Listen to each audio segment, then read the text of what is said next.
What's up, guys? Welcome back to Michigan Muckraker. My name is Michelle. Today is June 21st of 2023, and a few days ago in my Goshen, Genesee, Marshall, Michigan news roundup, I discussed how Fox News is fake news and why that is, which is because BlackRock and Vanguard own Fox News, MSNBC, CNN, all of the legacy media.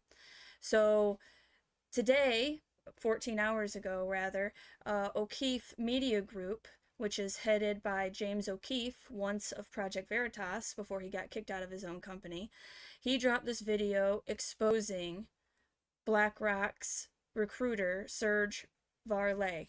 So I have not watched this video yet. I want to watch it with you before they take it down. I'm sure it'll stay up on Rumble, but YouTube will probably take it down.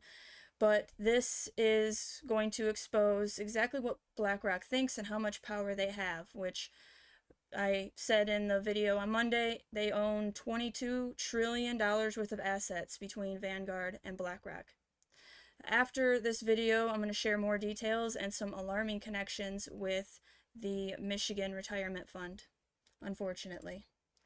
So let's jump in and check this video out. Be in the news. They don't want people to talk about them. They don't want to be anywhere on the radar. Why not? I don't know, but I suspect it's probably because it's easier to do things when people aren't thinking about it. All of these financial institutions, they buy politicians. You can take this big ton of money, and then you can start to buy people. I work for a company called BlackRock. Meet Serge Varlay, a recruiter at BlackRock. Let me tell you, it's not through who's the president. It's who's controlling the wallet. So it's And who's that? The hedge funds, BlackRock, the banks. These guys run campaign financing. Yep, you can buy your candidates. And obviously, we have the system in place. First, there's the senators, and these guys are rich. You got 10 grand, you can buy a senator.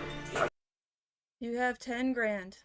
You can buy a senator, and these people have $22 trillion. Now, real quick, if you don't know about Project Veritas, they do undercover journalism. That's why he's spewing his guts out here. He thinks he's on a date, and he's actually with a O'Keefe Media Group investigative reporter. I can give you 500K right now, no questions asked. Yeah. I'm gonna do this. We're done.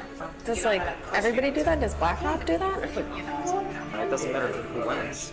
You're still right. They're in my pocket at this point. Here's Serge Varlay on how good war is for BlackRock's business. Do you have any thoughts on the Ukraine-Russia war? Yeah, I mean, I do have thoughts. What are they? Ukraine is good for business. You know that, right? I'll give an example. Russia blows up Ukraine's grain silos. Price of wheat's gonna go mad up. Ukrainian economy is tied very largely to the wheat market, global wheat market. Prices of bread, literally everything it goes up and down. This is fantastic if you're trading. Volatility creates opportunity to make profit. War is real good for business. It's exciting when goes wrong, right? BlackRock manages 20 trillion. It's incomprehensible numbers. BlackRock Serge Varlay says all of this is above a normal person's understanding. You're like an undercover reporter. I don't know. No people don't give a shit. This is beyond them. The whole thing of domination from a concept is it's so interesting.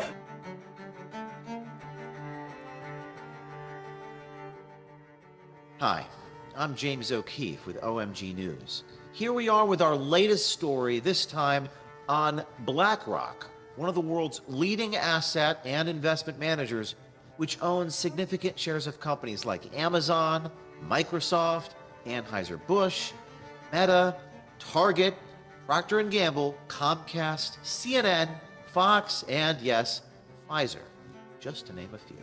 At OMG, we do not shy away from exposing powerful companies, and we're not afraid of powerful people. So we decided to take a look for ourselves at the influence BlackRock has on our politics and the influence they have on our culture. So to do that, what better place to start? A hidden camera investigation then into a self-described gatekeeper at BlackRock. Like, you're kind of like a fucking gatekeeper at BlackRock. Yeah, I am. I decide people's fates. Every day, I literally decide how somebody's life is going to be shaped. That's so powerful. I love it. Yeah, it's I don't know, the whole thing of like domination from a concept is it's so interesting. Introducing Serge Varlay, whose LinkedIn says he's worked for Morgan Stanley, Citadel, and now as a recruiter at BlackRock. I work for a company called BlackRock. I'm not actually a finance guy. I know what happens because I'm recruiting people who do these things. I'm the person who headhunts people from other firms. So I would approach you and be like, hey, this is a good reason why you should come work for us.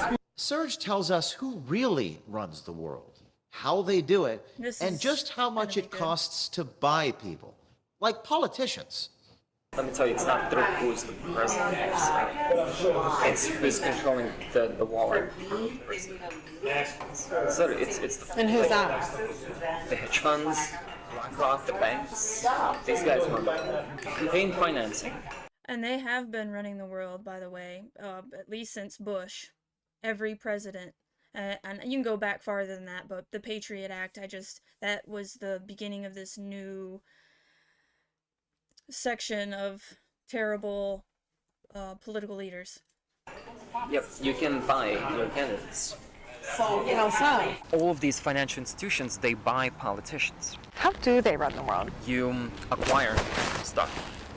You diversify, you acquire, you keep acquiring, you spend whatever you make in acquiring more. And at a certain point, your risk level is super low. Like, imagine you've invested in like 10 different industries, from food to drinks to like technology, right? One of them fails, it doesn't matter. You have 9 others to back you up. Risk management is inherently in just about everything, and in the finance space, it's all about it's all about the money you make. You don't let it sit. You keep using it over and over, and Reinvest. Yeah, and it exponential growth. And then once you just own a little bit of everything, is that where the control? Yeah, you own a little bit of everything, and that little bit of everything gives you so much money on a yearly basis that you can take this big ton of money, and then you can start to buy people. Obviously, we have this system in place. First, there's the senators, and these guys are cheap. You got 10 grand, you can buy a senator. It doesn't matter who wins. You're still right. They're in my pocket at this point. I can give you $500K right now, no questions asked. Yeah. Are you gonna do what needs to be done? They'd be like, yeah, of course. And why not? does everybody do that? Does BlackRock do that? The BlackRock recruit. This is why you don't get a vote. This is why your vote doesn't matter. I mean, maybe at the grassroots level, like very grassroots, but anything higher than that, I don't trust it, because they can be bought. I mean, even the grassroots movement, probably. I don't know. I want to trust something, so I'm going to trust the very local politics, although we've seen that they can be corrupted too, but I think that we can make change there, is what I'm trying to say. Recruiter also tells us about how the U.S. government relies on BlackRock for their economic simulation computational power. Economic simulation. They need to understand the impact of something, right? They're gonna raise the interest rate, for example. It's gonna create this cascade of various factors that people they're not sure what it's gonna do, basically. And just how fucking great the Ukraine war is for business. Do you have any thoughts on the Ukraine-Russia war? Ukraine is good for business. You know, right? We don't want the conflict to end. Why? We don't want the conflict to end as a country. The longer this goes on, the weaker Russia is. I'll give an example. Russia blows up Ukraine's grain silos. The price of wheat's gonna go mad up. So what are you gonna do if you're a trading firm? The moment that news hits, within a millisecond, you're gonna pump trades into whoever the wheat suppliers are, into their stocks. Within an hour or two, that stock goes up, and then you sell, and you just made, I don't know, however many mil. Why would a news channel promote a side in war? Because it's also good for business too. I mean, what's news? News, right? What does news feed on? They feed on strategy, they feed on top events. That's what people like to watch. So when it happens, it's good business. More viewers. When nothing's happening, watches news. I don't watch news. They're all pushing like the same talking point. Like you generally, when you look at news, like It's propaganda. Ukrainian economy is tied very largely to the wheat market, global wheat market. This is fantastic if you're trading. Volatility creates opportunity to make profit. War is real good for business. It's exciting when goes wrong, right? Serge also speaks on BlackRock-influenced news and even gave our journalists some tips. based on everything we know now, when they say to sell, does that mean we should buy? So, yeah. It's like, you know Jim Cramer? If you do exactly the opposite of what he's advising, you actually make money. Huh? Yeah. It's like, it's called the inverse Cramer. They don't want to be in the news. They don't want people to talk about them. They don't want to be anywhere on the radar. Why not? I don't know, but I suspect it's probably because it's easier to do things when people aren't thinking about it. And when Serge was asked about insider trading and if Larry Fink recently sold $100 million in BlackRock shares, here is what he said. We're gonna get Larry Fink recently sold $100 million worth of BlackRock. Wow. Damn, Larry, that's not a good sign. The people who trade and make money, they do this the moment the information is out. And that info is typically disseminated at private levels first before insider it's trading, anybody? If you want to invest smart, there's a tracker that tracks all politicians and where they have their stocks. Preemptively, if we think the stock price is going to tank, we're going to sell so that we sell it high, it tanks, and we buy back. And we didn't make, but we preserved a few mil. But perhaps the most remarkable and profound comment by the BlackRock recruiter is the suggestion that nobody is going to care about what he is saying here or confessing here. Because as he says, quote, normal people don't give a shit. You're like an undercover reporter. Really? Don't normal people worry about this stuff? Yeah, normal people don't give a shit. This is beyond them. That these types of questions my reporter asked are beyond all of you. The answer is something that you, the people, the consumers, the shareholders, couldn't possibly understand. It's been said that it's easier to fool a man than to convince him he's been fooled. There is no question that many Americans are still asleep, who may not want to wake up from their necessary illusions. But we hope and believe by showing these tapes of this BlackRock gatekeeper speaking so plainly on so many topics that not only we wake up people, but also inspire others to come forward on institutions like BlackRock. So, as you can see, the gatekeeper brags about it. I think it was really synchronistic that I talked about it on Monday, and here he drops this video. Now, this guy wrote a book, American Muckraker, which did inspire the channel name. That was the first time I ever heard the term, was when he was talking in an interview about that book. So I have a few things I want to share. First, though, I am going to get into, right here, State Treasurer, State of Michigan. Now, you don't see it right off the bat, but if you click this... Oh, yeah, wait, there is BlackRock in that one, and there's BlackRock in this one, too. BlackRock, there. BlackRock owns 32 mil. But if you click on Apple, who owns Apple, Vanguard, and BlackRock. If you click on Microsoft, Vanguard, BlackRock. If you click on Verizon, same thing. So I think it's a little concerning that the Michigan retirement system is held by BlackRock, especially after watching that. But I've known for a while that BlackRock is too big to fail. And they came in and bought up tons of properties in 2008. But right here, these Apple, Microsoft, Amazon, Nvidia are the top companies owned by BlackRock. They own the most of each of these companies, is what I should say. Tesla Motors, United Health, Berkshire Hathaway, Johnson & Johnson. You go down the list, and as they said, it's pharmaceutical companies, it's going to be food companies, energy companies. These people are buying up assets that matter to try to control what they do and thus what we do, because we consume those products. This is another thing I wanted to show. Money Yield Michigan Quality Fund. BlackRock Michigan Quality Fund. The investment objective is to provide shareholders with as high a level of current income exempt from federal and Michigan income taxes as is consistent with its investment policies and prudent investment management.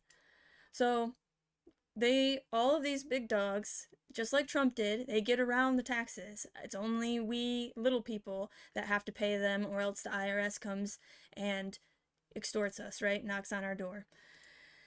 Right there is the book, American Muckraker, James O'Keefe, 2021, I believe is when it came out, Rethinking Journalism for the 21st Century. I didn't pick this book up, so I'm not going to necessarily recommend it. I just wanted to show you. Again, this is where I got the name. And he is very inspiring, I guess you could say. He's doing good investigative journalism, undercover, which we don't really have many people doing that anymore, and he's had a lot of good videos drop exposing these elitists for what they are.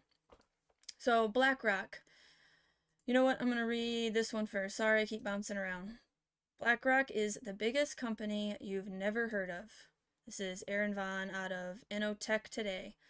BlackRock is the biggest company you've probably never heard of.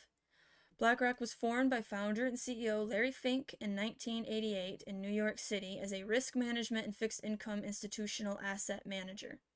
Now it's the world's largest asset manager with a $10 trillion currently in its portfolio. Hey, the Michigander, thank you guys for joining me. I really appreciate you hanging out.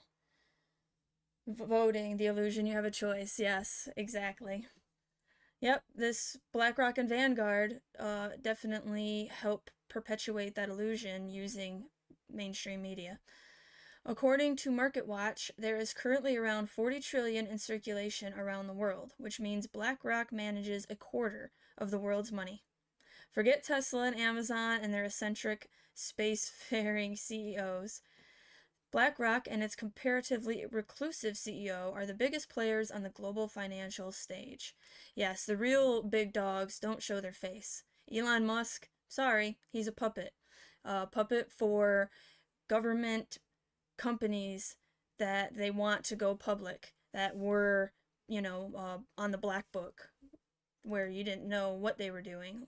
Tesla, yeah, I'm not going to get into Elon Musk, but he is not a good guy. He just acts like he's a good guy.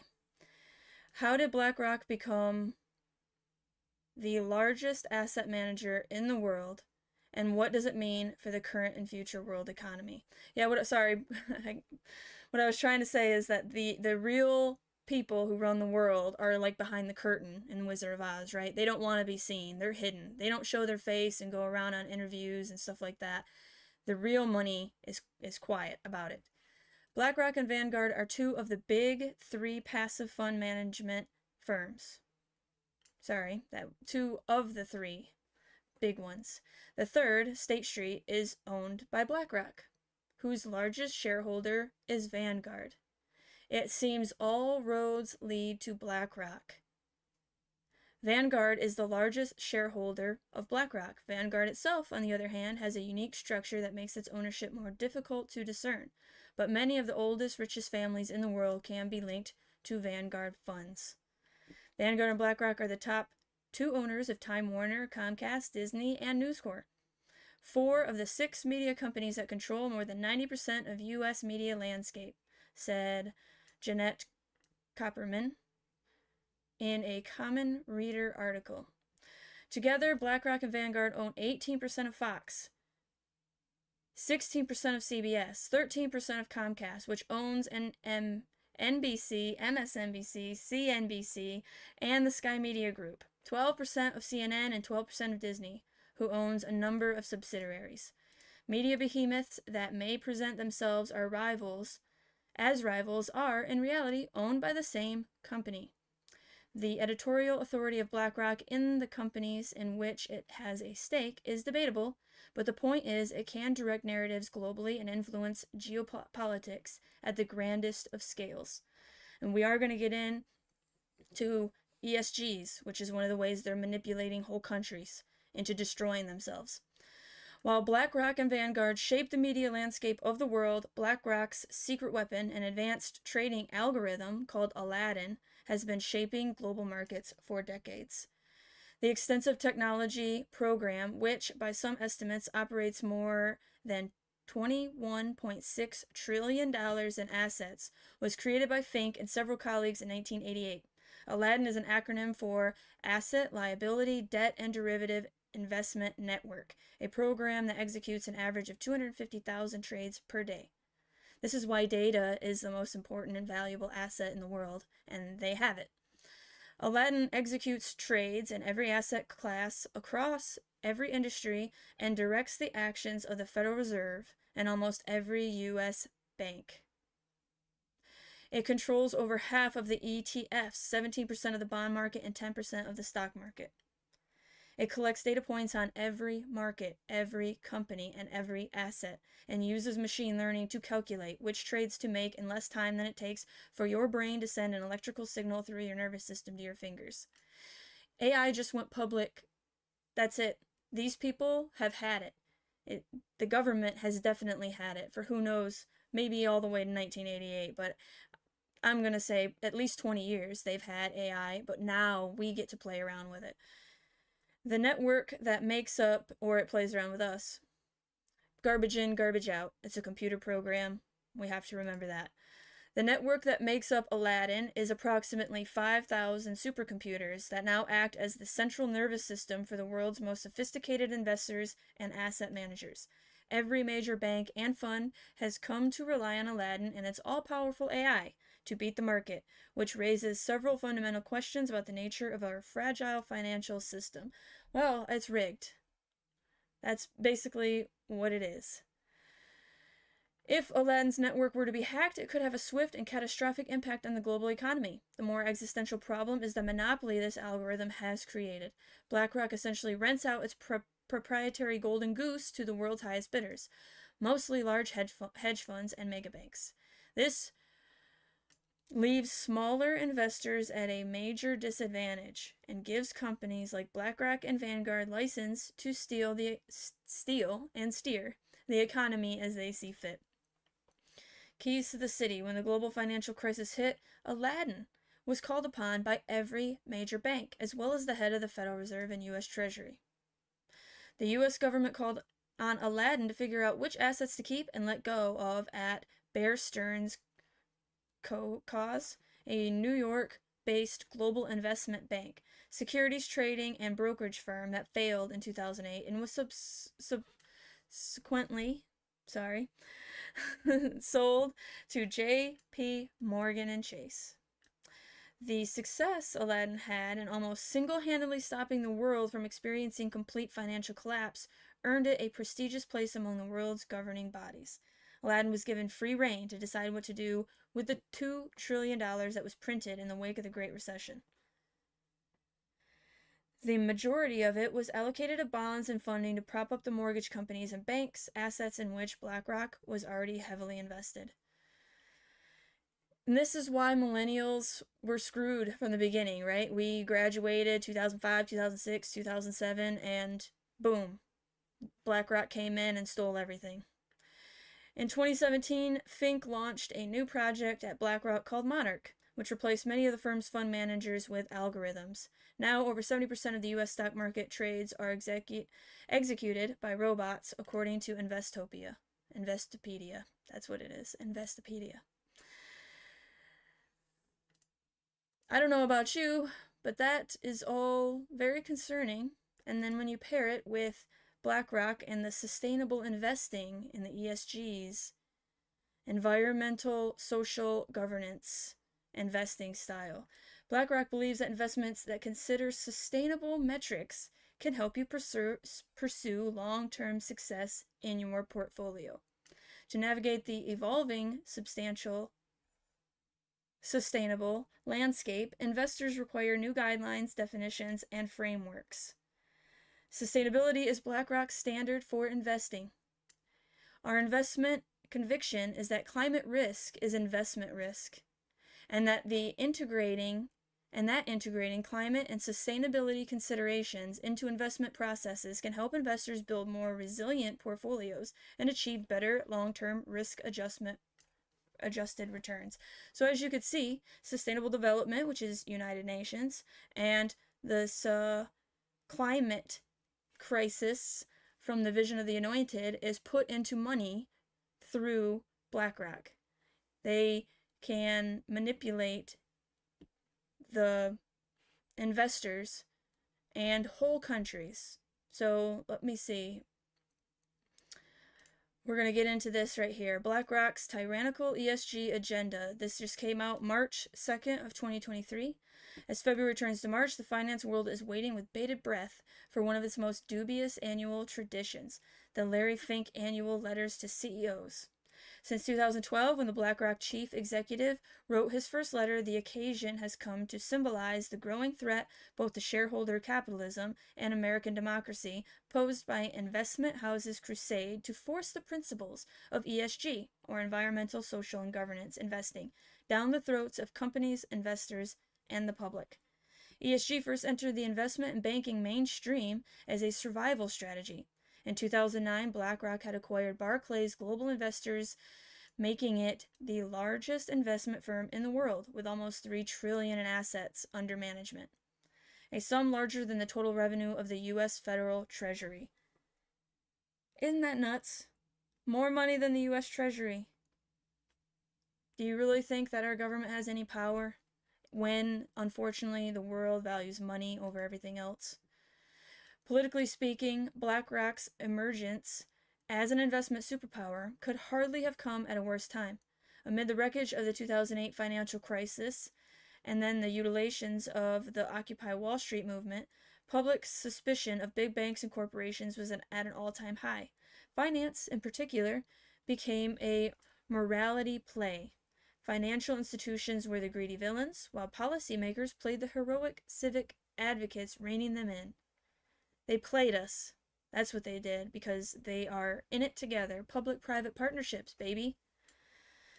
For BlackRock, the chances of continuing to grow freely in such a hostile policy climate seemed remote. Oh, my eye itches.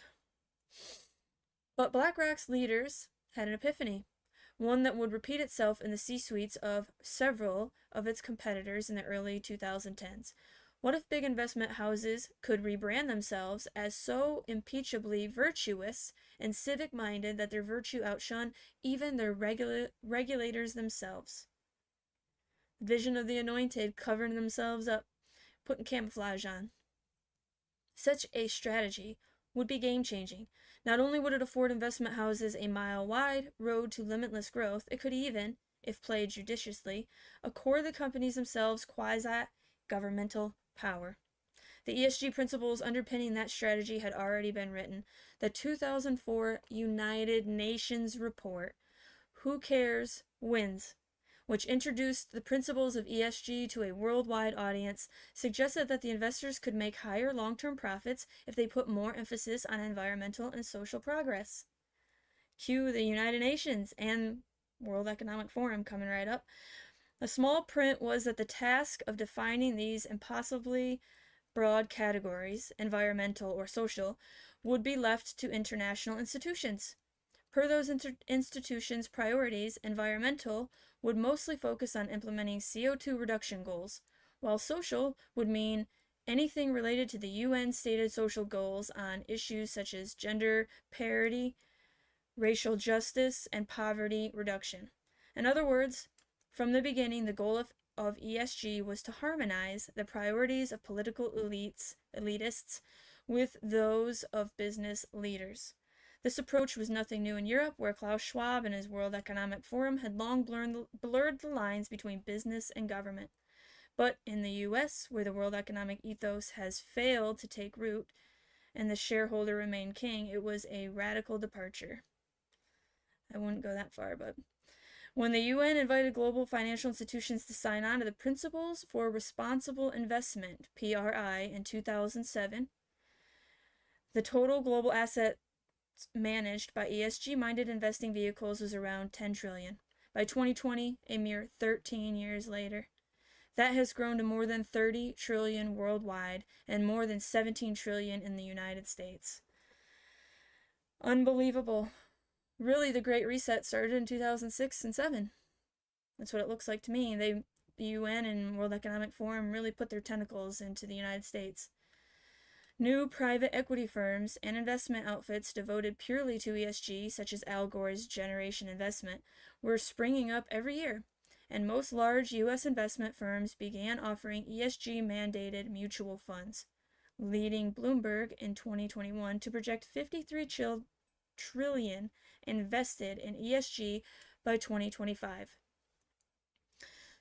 So, BlackRock, World Economic Forum partner, there's Larry Fink, and here is a list that I'm not going to go over, but of all the things that he is involved in, the one right here, Museum of Art, the Council on Foreign Relations, and the Nature Conservancy. Hello? I swear I need a second cup of coffee. I'm sorry. I need to wake up. I can't even speak. We're going to get into this rebel news at the World Economic Forum Summit, but first, Sri Lanka is a wake-up call for eco-utopians. This came out July 15th, 2022. They went ESG 98%. They collapsed, and I hope that Sri Lankans are doing okay, but we have to pray for them because their food supply has collapsed thanks to the ESG program. Earlier this week, a group of Sri Lankan protesters took a refreshing dip in President Gotabaya. I'm not even going to try. I did try. Raja's pool. It was probably a welcome respite from the steamy 80-degree day in Colombo, as well as the unprecedented economic crisis currently devastating the country. Over the last year, Sri Lanka has experienced an annual inflation rate of more than 50%, with food prices rising 80%, and transport costs a staggering 128%.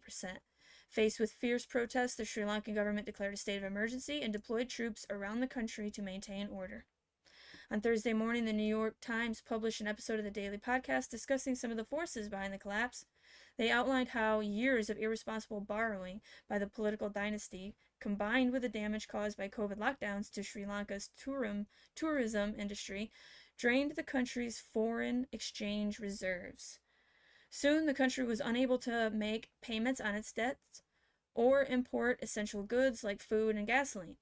Strangely, the hosts of podcasts, which reaches over 20 million monthly listeners, didn't mention the president's infamous fertilizer ban once during the 30-minute episode. The fertilizer ban was, in fact, a major factor in the unrest. Agriculture is an essential economic sector in Sri Lanka. Around 10% of the population works on farms, and 70% of Sri Lankans are directly or indirectly dependent on agriculture. Tea production is especially important, consistently responsible for over 10% of Sri Lanka's export revenue. To support that vital industry, the country spent hundreds of millions of dollars a year importing synthetic fertilizers. During his campaign in 2019, he promised to wean the country off these fertilizers with a 10-year transition to organic farming. He expedited his plan in April of 2021 with a sudden ban on the synthetic fertilizers and pesticides. He was so confident in his policies that he declared in a since stealthily deleted and memory hold article for the World Economic Forum in 2018, "This is how I will make my country rich again by 2025. As the eco-modernist author Michael Schellenberger writes, the results of the experiment with primitive agricultural techniques were shocking. Over 90% of Sri Lanka's farmers had used chemical fertilizers before they were banned. After they were banned, an astonishing 85% experienced crop losses. Rice production fell 20%, and prices skyrocketed 50% in just 6 months. Sri Lanka had to import $450 million worth of rice despite having been self-sufficient just months earlier. The price of carrots and tomatoes rose fivefold. Tea exports crashed 18% between November 2021 and February 2022, reaching their lowest level in more than 2 decades.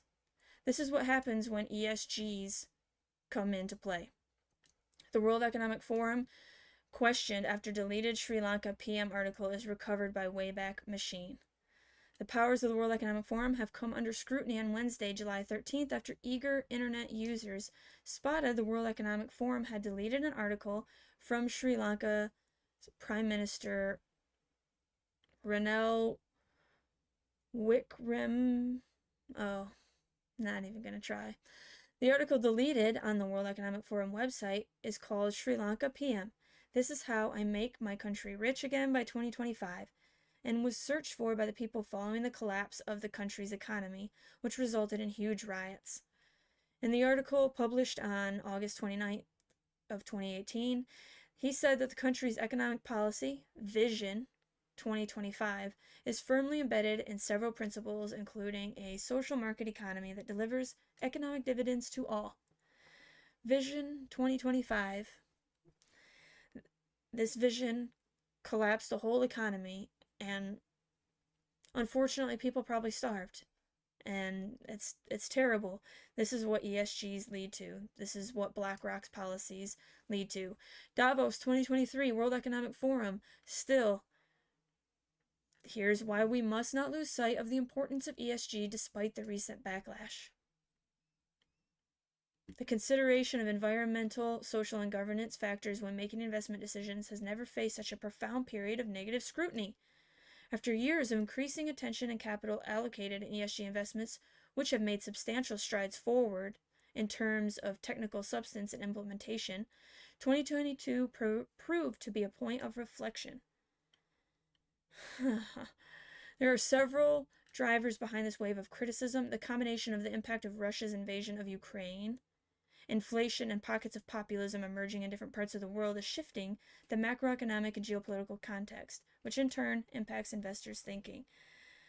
The abundance of ESG-related terminology, green investments, socially responsible investing, and sustainable portfolios, to name a few, and its meaning leads to confusion about what these different types of products should and should not invest in. Yes, they're going to blame it on the war, they're going to blame it on everything, but the ESGs that BlackRock and World Economic Forum and UN are promoting. Thank you guys for joining me, by the way. If you like this kind of content, smash the like button, subscribe if you haven't already. I like to talk about what these elitists are doing, and I do connect it with Michigan. At the end of this video, I'm going to put on a tinfoil hat. There's some speculation, some weird things going on with BlackRock and the highway lighting, but we're going to get into that in a bit. Bringing it back to Michigan, ESG faces resistance from states. Michigan should join in. Now, this was October 7th of last year. 19 states alleged consumer fraud. Michigan bill would ban public retirement systems from ESG investing. Right now, BlackRock is heavily invested in the Michigan Retirement Fund. So that's how this is bringing it into the ESG. In August, 19 state attorneys general, led by Missouri Attorney General Eric Schmidt, announced an investigation into Morningstar Inc.'s ESG ratings, claiming for alleged consumer fraud or unfair trade practices. Morningstar, a leading financial industry publisher, reported that its initial review was overly dismissed on the serious bias concerns raised by third-party firms. Shortly after Morningstar discontinued one of its products, Human Rights Radar, Texas enacted legislation last year banning state and local governments from doing business with financial firms and investment funds that, in the words of state law, boycott energy companies.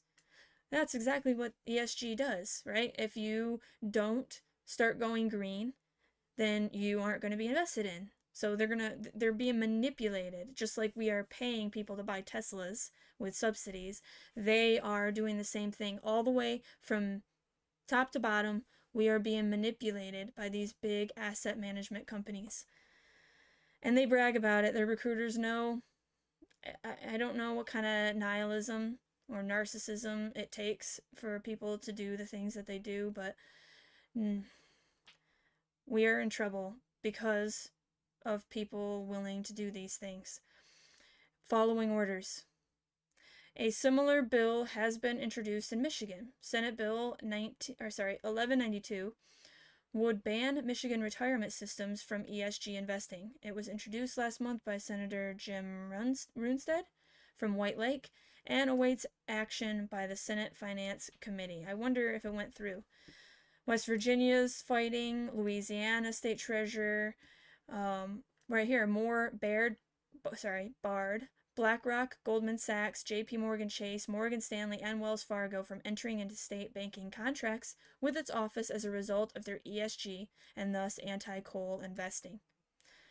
Now, if you don't know, Michigan is supposed to get rid of all their coal plants by 2030, and I'm sure it's because they're heavily influenced by BlackRock and its ESG movement.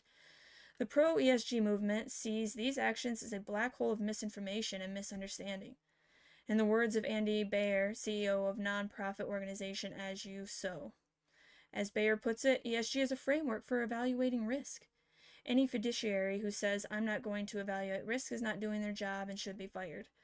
We're not talking about evaluating risk. We're talking about manipulating people to do what you want. And manipulating whole countries, manipulating whole companies. It's a very dangerous precedent, and I'm hoping that Michigan has, I'm going to have to follow up on that if they've banned it, although I highly doubt that they've banned it. Sustainable fund managers who direct their investments to companies publicly embracing ESG principles may be over-investing in financially underperforming companies. This is from Bagart, who, Business Review. He writes for Harvard Business. Going down, Michigan ought to fight against ESG as well. Pushing away from ESG is the right move for a society that values individuals and the importance of reliable energy.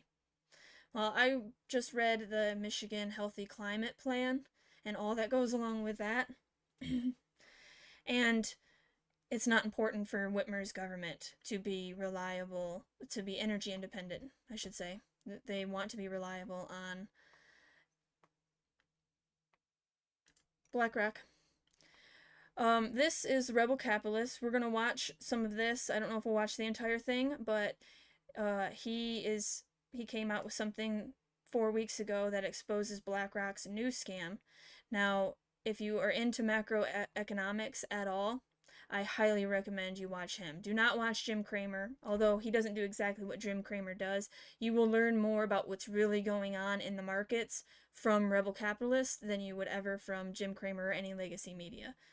Hello, fellow Rebel Capitalists. Hope you're well. I'm going to expose Larry Fink, BlackRock, and Blackstone. They're all in this together. They're all pulling the exact same scam. And I'm going to reveal exactly what it is right now on this video. As most of you know, I've got a mastermind group with Jason Hartman and Kenny McElroy. A lot of our members are really big in real estate and multifamily, as an example.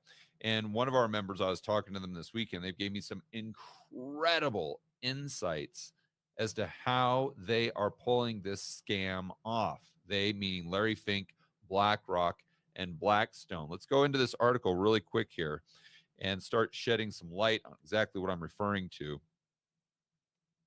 He does really good work. Your evening briefing. So this is from Bloomberg. Shadow lenders move in as banks retrench. Shadow lenders are circling commercial real estate, a large asset class that traditional banks and bond markets are increasingly avoiding, potentially forcing borrowers to pay a lot more. So you guys know the blow up in commercial real estate that we've had.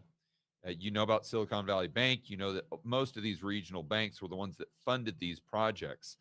And these commercial real estate projects, that it's not like you can get 30-year fixed rate debt on it. It's not like getting a mortgage on your house. So this debt has to be rolled over. And it's not just the rolling over of debt. That's at surface level, but you've got to scratch beneath the surface. And when I was able to talk to a lot of our members this weekend, it became crystal clear as to what's going on. And maybe one of the things that's really contributing to the yield curve being so inverted goes back to what Snyder talks about all the time, in a period of quote unquote deflationary money, or the monetary system being broken. But I don't want to get off on a tangent. Let's get right back here. So main takeaway, regional banks were funding a lot of these commercial real estate projects. Okay. So it makes a lot of sense that moving forward, they're going to have what would be considered PTSD, lending PTSD, right? Where they're like, holy cow, I'm never lending into the commercial real estate market again, because it just blew a hole in my balance sheet.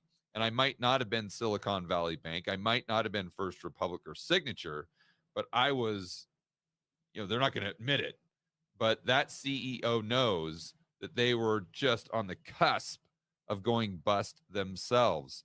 So they're going to pull back. They're going to lend a lot less. And if they do lend, they're going to lend at much higher interest Millennials rates. screwed and again. Interest rates that are so high, most of Everybody's these screwed, projects, really, these but commercial real you're trying to estate get a house. borrowers, the interest rate might as well be infinity, You like get Snyder says, because they can't take out that loan, because if they do, they're going to be wildly cash flow negative, because all of their numbers are based on getting debt, A, easily, and B, at let's say 3, maybe 4% maximum.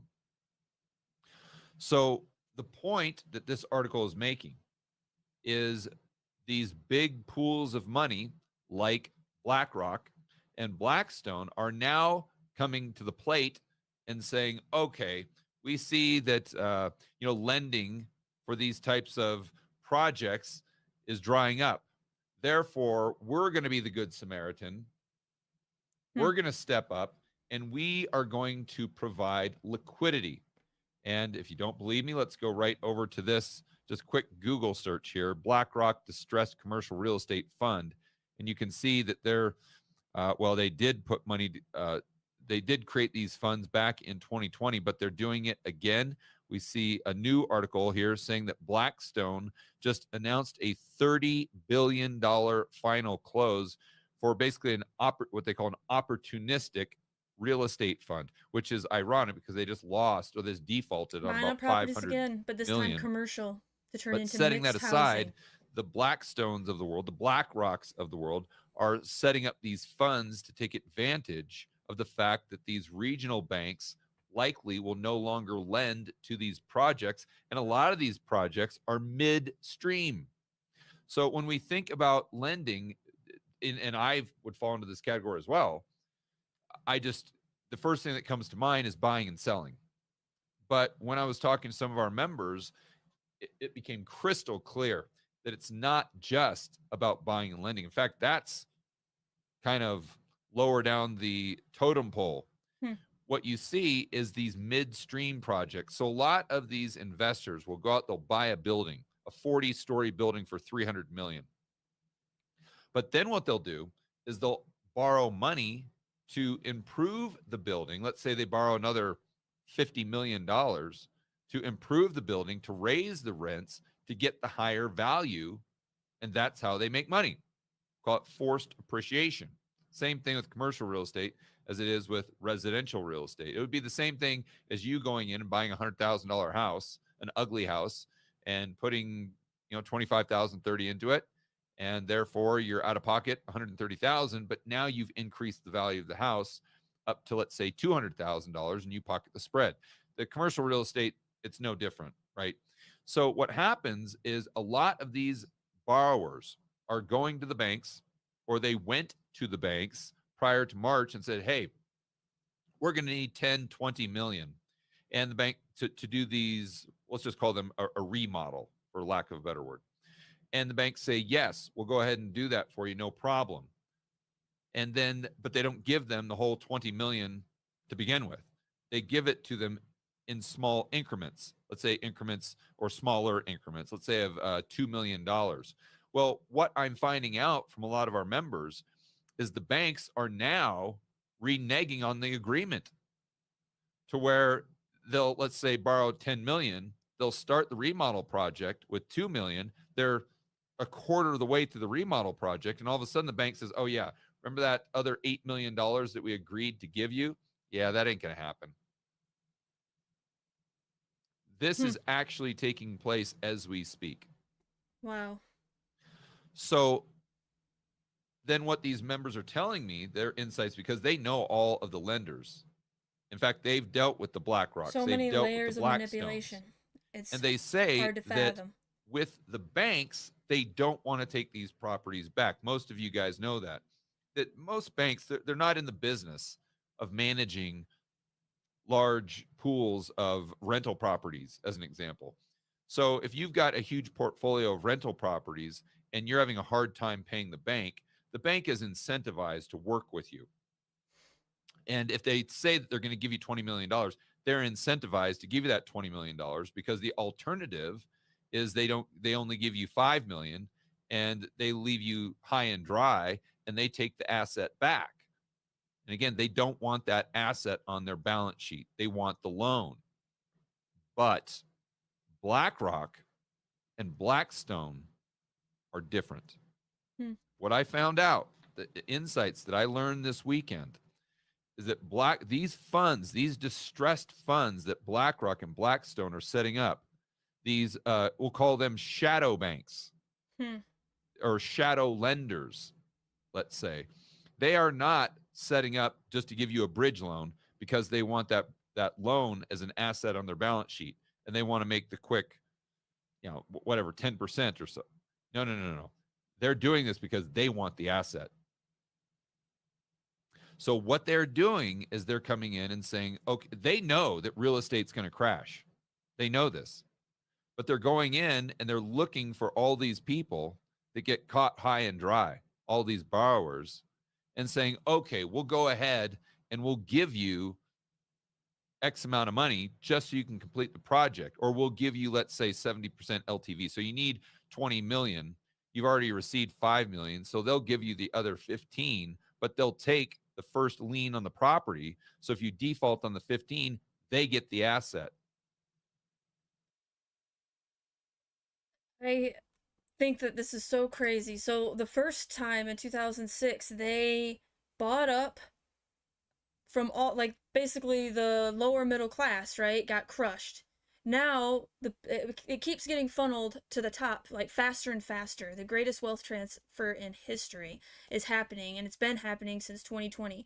But now the people that actually had money, right? You're talking about $300 million condo or whatever, buildings, commercial buildings. So we're talking about people with money, low millionaires, right? 1 million to 50 million a year. That's who they're going after now. And it's pretty soon there will be a handful of people with all of the money in the whole world, the way this system is going, and all of the property and all of the assets, and one giant monopoly. So what's happening here is they know that a lot of these borrowers are going to be in big trouble over the coming months, or maybe the next year, let's say. And they also know that if they're going to go out and buy like a multifamily project, apartment project, let's say, they're still going to pay a very high price. So if they can't get these projects on the open market, so in lieu of that, what they're doing is they're trying to find distressed borrowers, give them money, knowing, and then creating terms to where they know the borrower won't be able to pay them back. And then they take the asset at 50 cents on the dollar. You see, so they'll, let's say they go up front, say, we'll give you the 20 million, but they only give them 5 million. And then 5 million into it, they say, oh yeah, remember that other 15 million? Yeah, there's a clause in the contract that says that we can go ahead and stop the payments if we feel as though the market is unstable. And so then they'll say, but in reality, they just know that they're giving them the 5 million, they're going to make the improvements. And if they don't give them the other 15, that they're going to get the asset. And that is the true intention. So they're setting these borrowers up to fail without the borrower knowing it, because they want to try to get that asset on the cheap for 50 cents on the dollar, because they know if they pay a market price that they're going to have to overpay for it. This is what's going on right now. Sophisticated. And when you start, I mean, Sophisticated. look, I know most of you didn't really like BlackRock or Blackstone to begin with, but you don't know the half of it. What you see and what has prompted you to not like Blackstone, BlackRock, or Larry Fink, trust me, that is the tip of the iceberg. There's a whole iceberg under the water. There's a whole 95% of that iceberg under the water that we don't even know about, that would take them from being just unethical to the shadiest mother effers that we have ever seen. I mean, it's saying that this is a scam. I mean, this is putting it lightly. So again, to make sure we're all on the same page here, these evil. distressed funds that they're setting up to provide liquidity where these banks won't, these regional banks, these quote unquote shadow lenders, what they're doing right now as we speak is they're promising to give a loan for X amount, knowing that they're not going to do that, knowing that they're going to go back on their word, and that's going to leave the borrower in a very difficult position, and they can't go to a regional bank because there's no other game in town, and they're going to get that asset after they already make a quarter of the improvements back on their balance sheet, and then BlackRock or Blackstone will go ahead and make the improvements, and they'll just pick up right where the and the improvements will all be going all electric in the building. It will be ESG friendly, Industry 4.0 friendly, no natural gas, because despite what the mainstream media tells you, there is a war out on natural gas and gas stoves, which I'm going to do a separate video on that, because the rules for thee but not for me is how they work. Some people can have natural gas, but we can't. So yeah, BlackRock, they're going to get these commercial properties, and they are going to turn them into housing, because we obviously have a homeless crisis. So they're going to turn that into like what China and Japan do now. On the bottom floor is a shop, above that is housing, and they're going to stack us in these cities. I have another video. This is Larry Fink and Rebel News, and I'll have all the links in the description. Please check out these channels. I'm subscribed on other, but I'm going to subscribe here too and like the video. Rebel News does excellent work. They went to Davos and tried to talk to these elitists that make deals in cigar rooms that we don't see. They do speeches, but really the deals are made in private, right? They just placate us with these speeches. But 20, Rebel we saw News, an they're going to extraordinary try shift in how investors invested.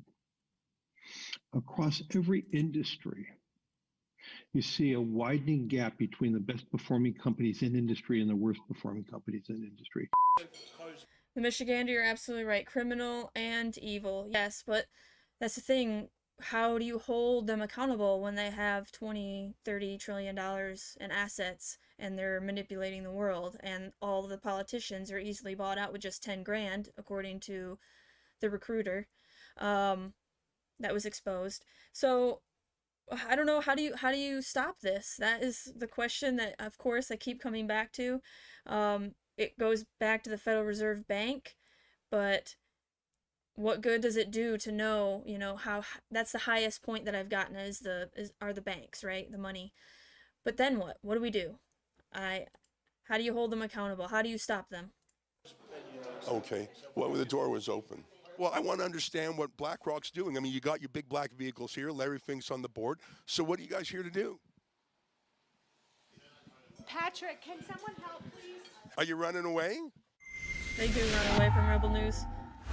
As for Levant here in Davos, Switzerland, the whole town is being transformed into a kind of Disneyland for billionaires and oligarchs. There are pop-up stores or Whitmer was there. pavilions. Behind me is the one for BlackRock. dollar. BlackRock normally doesn't have this building here. Michiganders. It's just a temporary design. BlackRock, if you don't know, is an enormous hedge fund. They have over 10 trillion with a T dollars worth of assets under management. They're enormous. They've got both sides covered. They're into war, investments in Lockheed Martin and General Dynamics, and investments in peace afterwards to rebuild the country once it's been leveled. Their CEO, Larry Fink, is on the board of trustees of the World Economic Forum. So you can bet that the policies promulgated by the secretive conclave here in Davos do whatever is best for BlackRock's shareholders. And Larry Fink himself is a bit of an ideologue. You'd think a billionaire like him would be a turbo capitalist, but BlackRock is actually a major proponent of cultural Marxism.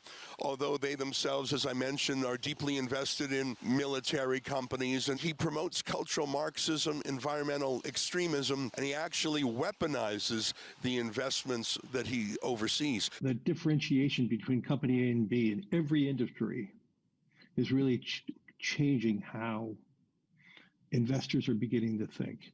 And we're seeing now valuation shifts. And that is because of companies' role and their stakeholders and how they are building a better community around their stakeholders. So it's amazing to me to see them at the World Economic Forum, which claims to be about doing good for the world. I have to chuckle because these ominous big black Mercedes vans with the tinted windows here, that's not very environmentally sustainable. There's no electric vehicles here. We walked in earlier. I mean, the doors open. We saw people coming and going. They are extremely secretive, as is all of Davos. Patrick, can someone help, please? Help what? me! He's asking me questions. Hi. Hi. I don't know. I'm talking. She won't talk to me. I don't understand. Okay. Well, the door was open. Well, I want to understand what BlackRock's doing. I mean, you got your big black vehicles here. Larry Fink's on the board. So what are you guys here to do? So I need to go. You approached me, so you're forcing me to go. Okay, where are you going? You Where are you approached going? me, so you're forcing me to go? Are you running away? I mean, my questions are so gentle. They will put on a prepared presentation for you, but they won't answer any questions like, why should billionaires and oligarchs be developing policy, foreign policy, domestic policy, environmental policy, social policy, in secretive clubby meetings in Switzerland in some ski resort? Who gave them a seat at the table?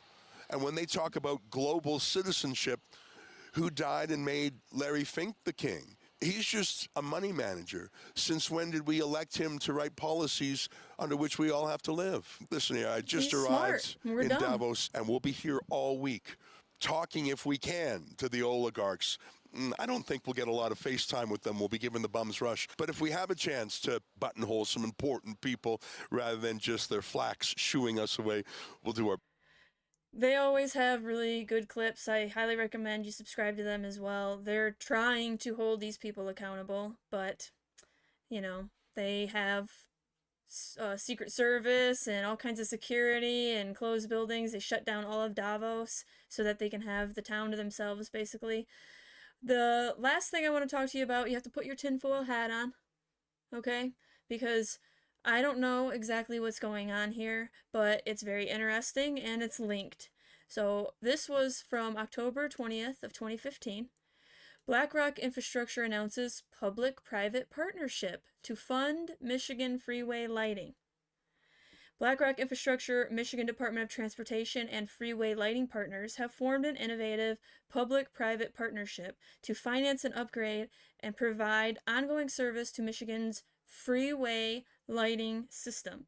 Funds managed by BlackRock Infrastructure will finance the replacement upgrade of approximately 15,000 lamps of freeway and tunnel lighting system in the Detroit metro region with energy-efficient LED lights. Then you go over to this one. This is Detroit subreddit. And it says, "What's up with the purple LED streetlights that are popping up all over Metro Detroit?" As the title says, "Driving at night, I see purple lights at random spots. Anyone know what the purpose of these are?" Now, a lot of these will say stuff about, not in that one, but we're going to go over here to the conspiracy Reddit. And they talk about how it will help cover up drug addicts, but what drug addict is on the freeway? I don't understand what that's all about, but the one that really got me is this. My uncle was a helicopter pilot. He told me that night vision works better in the color light. Now, this is happening all over cities, all over the place. The purple lights. They say that it's because the bulbs have a defect, but they haven't changed them out. They're everywhere, and it's only on the highways. So you would think that there are defects, there'd be other places that you'd start seeing these lights. So bringing this back to a helicopter pilot and the night vision idea, they've been practicing landing military aircraft on highways, and a lot of highways also have these lights. So again, this is all tinfoil hat. We can't prove what's going on with the purple lights, but the fact that BlackRock is the one that funded these lights, and that's where the system is seeing this purple light, it's just weird to me. Then bringing it into this, highway turned runway, U.S. Air Force crews land on Wyoming highways. Also, Michigan. There's a quick video, but the military has been doing more frequently than ever that I've known, practicing landing on highways. Now, again, who knows what's really going on, but here's an airplane landing on the highway in mid-Michigan news. This is Shingleton, Michigan, a beautiful and relatively quiet place most days of the year. It's the kind of small town community that's predictable. Not much unexpected happens here, and folks around here seem to like it that way. But today, right here on M28, something most unusual happened, thanks to a most unusual training exercise by the Air National Guard. Seney, Michigan, and Shingleton, Michigan, are the bookends of one very long stretch of flat, predictable road. It's a long, boring road of nothing. It's like driving across North Dakota twice. There's nothing. In fact, M28 is just about the flattest, straightest chunk of road in the central UP. I was told by my father-in-law that that section for 24 miles only varies 100 feet the whole way. So it's very straight. The characteristics of this road are noticeable. For 6 hours, the roll of cars and campers on this road was replaced by touchdowns and takeoffs of 10 Air National Guard aircraft. Those aircraft are really suited well to do this agile combat employment. What are we they call doing? it Why are ACE. they landing Because on they're trained and they're built to land in austere areas. This is only the second time ever that the Air Force has purposefully landed an aircraft on a civilian road. But it's the first time ever that doing this included what's called an integrated combat term. Essentially, landing a plane, rearming it, refueling it, and getting it back to the fight. We don't know what threats we're going to face in the future as a nation, and doing what we're doing today is going to prepare our people for the future and prepare to defend America like we need to. What do you guys think? Do you think it's a stretch? Do you think there's any connection whatsoever? I know, again, this was 2015, but these people make plans, and for 100 years ago. We'll just go back to the 60s for this great reset. But again, let me know what you think about this public-private partnership, this lighting, and military doing exercises like this. What are they preparing for? I appreciate you guys hanging out. I hope that you learned something about BlackRock and just how big of a threat it is directly to Michiganders with a retirement fund. Myself, being a millennial, I don't have a retirement fund. The world will be so much different if I survive if I survive to my 60s. So I don't know what's going to happen, but I'm worried for, obviously, my parents and all my neighbors and, my friends' parents. They have retirement here in Michigan, and BlackRock being in charge of that, or not in charge directly, but having so much control behind the scenes is concerning. So Let me know what you guys think in the comments down below. What do you think of O'Keefe's exposure of BlackRock's recruiter? And if you like this kind of content, please smash that like button. It really helps with the algorithm promoting it and sharing it with everybody else. So I'll see you guys in the next video. Thank you.